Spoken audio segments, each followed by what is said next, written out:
Alright, hello everyone. I know you were probably expecting part 2 of this video, but before I start to work on it, I just want to make some simple videos like Ukraine in TNO and also South Africa in TNO Requiem.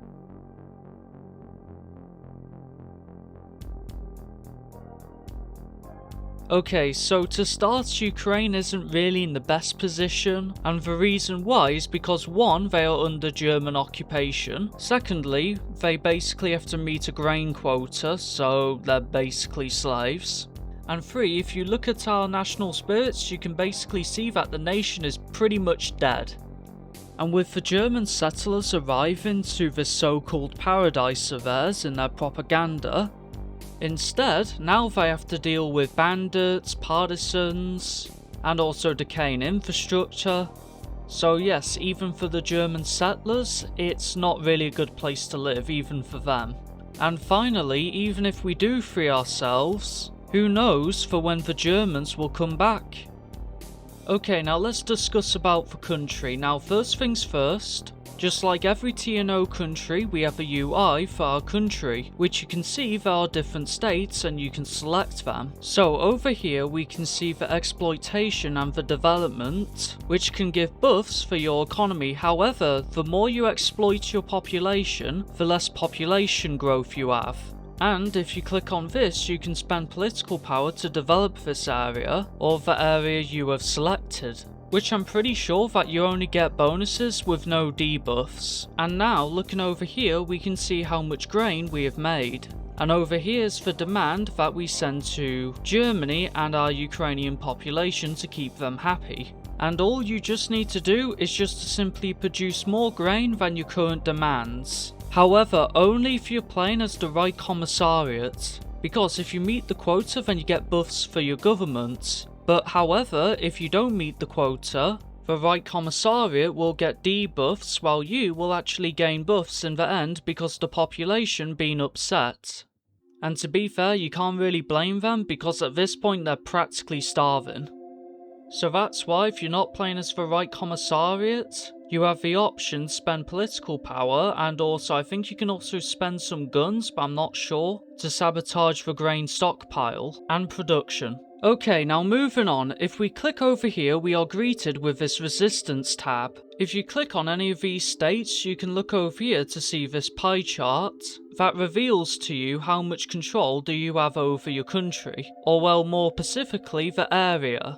And this meter over here shows the devastation of the area from partisan activities. You can also see the effect it has on the area if you hover over this icon. Okay, I forgot to mention this, but if you go over to this national spirits for breadbasket, you can see how much devastation is affecting your country. I don't think it's anything important to look at, but you know, if you want to know, then here it is. Okay, now before we go down our tree, we need to pick our destiny, which you can see over here if you go to your decisions menu. There are currently 4 factions that you can pick, which are the Right Commissariat, the Communists, and the last 2 are the Nationalists. And finally, we have the last one, which is the Revolutionary Army, which is who we're going to be playing as today. But make sure you get this done as soon as possible, because what will happen if you don't pick any of them, then one will be selected to you at random. So as we go down the tree, we have the left path which focuses on industrializing Ukraine, and then we have the right path which is about securing it. Okay, so the leader of our state was just caught in a car bombing attack.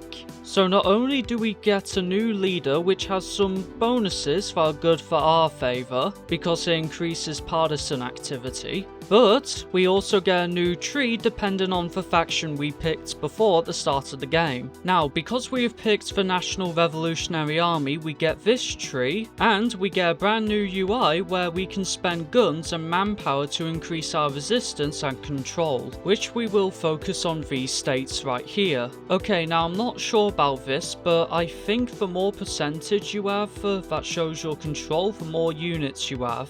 Okay, so moving on, we can also spend political power or whatever it recommends on sabotaging the wheat stockpile, because the Right Commissariat has to meet a quota, which you can already see right here that we mentioned before. Now if it doesn't meet this quota, then it will get bonuses for your faction that you picked while giving debuffs to the state itself. And the reason why is because A, they did not meet the German demands, and they also did not meet the demands of the people.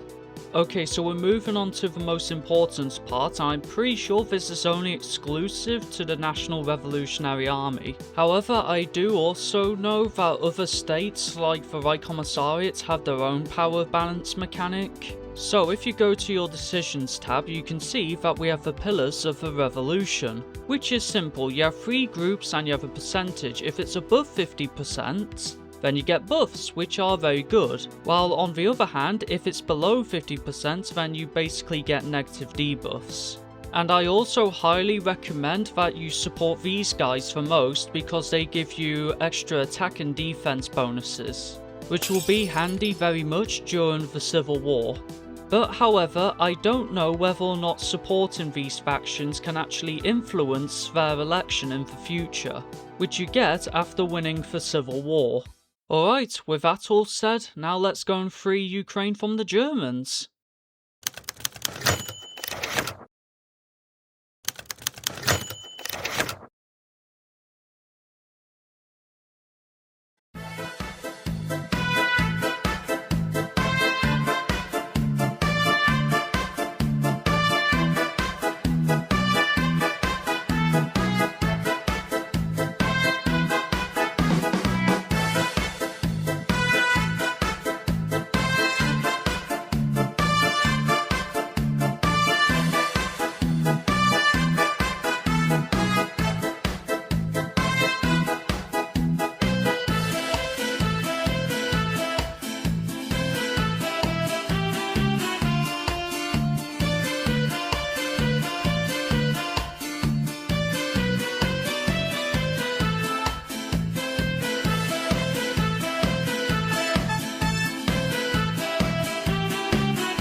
Okay, so I know that we're still in the Civil War section, but I just need to point this out. Even though you lose all of your national spirits, you do actually keep 2, which are these 2. And if you go down this focus and this one over here, you can actually get the best bonuses for both of them. And not only that, but you actually do get to keep it after the Civil War. So I recommend you go down your Civil War tree to get all the bonuses you can while leaving enough time to prepare for when Germany comes and invades you. And another thing I need to point out to you is that you have this grain system, which shows how much grain you have in your stockpile, and the lower this number is, the more negative debuffs you actually get. That can hamper the war effort during the Civil War, and in some cases it can even cause your country to capitulate without you even knowing about it. So yeah, just make sure you keep an eye on it.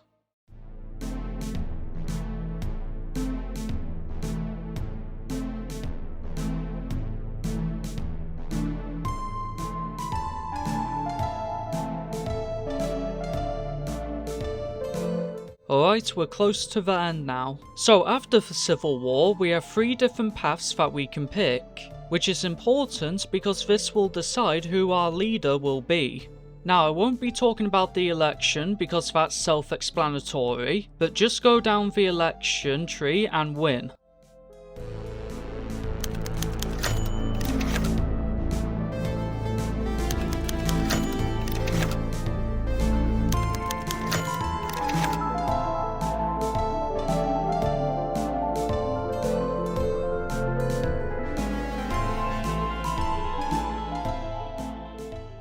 And with that, because Ukraine is now free, for the first time we are able to decide on the future for ourselves. For now. Okay, so that would have been the ending, but however, because of the latest update for Iberia, we have the David versus Goliath situation, which you can see right here, and what we have to do, we have to prep for the German invasion. But to be fair, it's actually quite simple to prepare for readiness. All we just need to do is spend political power, which will increase our readiness, but however, I must warn you, you have a timer that will reduce your readiness by 5% if you don't click it each time. Then what will happen is that this readiness meter will convert into this national spirit that will appear during the German invasion. However, over time during the war, a timer will slowly decrease this bonus, turning it into debuffs. And the reason why, this is just to show the Ukrainian morale slowly failing as the war turns into a losing battle and a slow retreat. Not only that, but you can also see a timer right here which shows Germany's patience. And as this timer slowly progresses, you can see that terror bombing campaigns will basically start, which will severely give you negative debuffs and basically cripple you. So you're probably wondering, can you win the war? That's the neat thing. You don't. It's a last stand, but that doesn't mean we just hold out until we die. When the war starts, we have to hold out long enough to prepare for an underground insurgent war, which has different endings, but I'll talk about them later. Now, I'm going to be honest with you all, I can't really give you any advice about this is just luck. Okay, so I know I can't give you any solid advice because there is luck involved, but however I can at least try to give you some advice. So first, get a massive army and forget about the economy, you need all the manpower you can get. Second, try to have Bormann win the civil war because you'll have more time to prepare, unlike Albert Speer who will attack you a lot sooner. And finally, third, I don't recommend that you hold the Dnieper River immediately, because I tried this and even with level 4 forts, you still get overrun because they just stack and stack and stack infantry all over you. So at some point they will eventually break through. Okay, how can I put this? Okay, I recommend that you have 2 armies here and 1 up north, right over here. And after that, just do a slow retreat as you progress with your underground resistance. And make sure that you have a lot of political power because you need to spend that to increase your progression later on. And not only that, but when you click on these decisions, they will take 7 days to complete. And that's all I have to say, so good luck in your defense. Alright, we have reached the end now, but however there are a few endings and I'm going to discuss about them now. First, we have the nuclear bomb ending, which is by far the worst one because it sees your country getting destroyed by Germany completely. And to get this, you need to have German frustration reach the maximum of German desperation. After this timer reaches the last stage, and you'll know because you'll get this event which is called the limit breaker. Months of total wars passed. The battle lines solidify and their entrenchment grows ever deeper into the soil. Attacks from their armies continue ceaselessly, and yet the situation of the front has hardly changed. And yet, something is wrong, terribly wrong. We have no idea what it could be. Whatever the case, we need to speed up our build-up as soon as possible. Okay, so when you get this is supposed to be a warning that means that the timer of German desperation is reaching its limit. And what will happen is that when this timer reaches 0, you will get nuked. Then after, we have the bad ending, which is that you don't build up any resistance, which means that Ukraine will be completely crushed after the war. Then you have the okay ending. And finally, we have the well prepared and ready ending, which shows that Ukrainian resistance is still fighting by stealing trucks, destroying train tracks, harassing German garrisons. And in the ready ending, you can actually see that there's some parts of the country that are barely controlled, which allows for partisans to freely walk into town without any issues, showing that even though their country is gone, the spirit of Ukraine survived. And that'll be all. Thank you all for watching, I hope you enjoyed the video, and I'll see you all next time.